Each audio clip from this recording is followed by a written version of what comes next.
मैंने अभी पेपर हाँ, तो अभी एक टेक्निकल इशू आ गया था, अब हम कंटिन्यू करते हैं। तो हम ये पढ़ रहे थे कि हमारे पास 3 कंटेनर हैं, ठीक है? हम बेसिकली एवोगैड्रोस लॉ पढ़ रहे हैं और इसका और अच्छे तरीके से हमें समझ रहे हैं, ठीक है? हम एग्जांपल लेके समझ रहे हैं। तो हमारे पास 3 container, container 1, container 2 and container 3। अब ये जो तीनों कंटेनर में क्या है, गैस भरी हुई है। क्या है? गैस भरी हुई है। और कौन सी गैस है? वो गैस है आइडियल गैस है। कौन सी गैस है? आइडियल गैस है।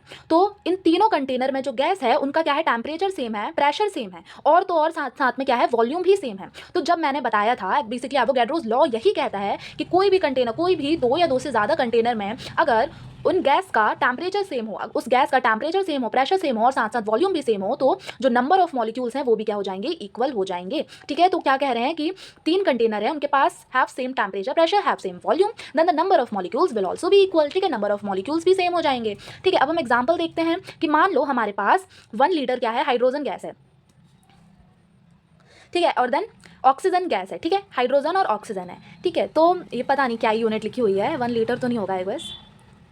ओके, तो फिर सेम वॉल्यूम, तो ये कहना चाह रहा है कि इसमें क्या है, सेम अमाउंट ऑफ वॉल्यूम जो होगा, सेम अमाउंट ऑफ वॉल्यूम है इन दोनों का, तो ये क्या होगा, सेम नंबर ऑफ मॉलिक्यूल्स भी होगा। ठीक है? सेम अमाउंट ऑफ गैस है, देखो सेम अमाउंट ऑफ वॉल्यूम है बेसिकली, और इनका क्या है, टेम्परेचर एंड प्रेशर भी सेम होगा, जिसकी वजह से सेम नंबर ऑफ मॉलिक्यूल्स भी होगा। ठीक है? अब मान लो ये जो हमारे पास हाइड्रोजन है और जो ऑक्सीजन है, मान लो इनके मासेस क्या हो जाते हैं, डिफरेंट हो जाता है। ठीक है? मान लो इनके मासेस क्या हो रहे हैं, मतलब मास मतलब कि एटॉमिक वेट बेसिकली अगर डिफरेंट हो रहा है, मास अगर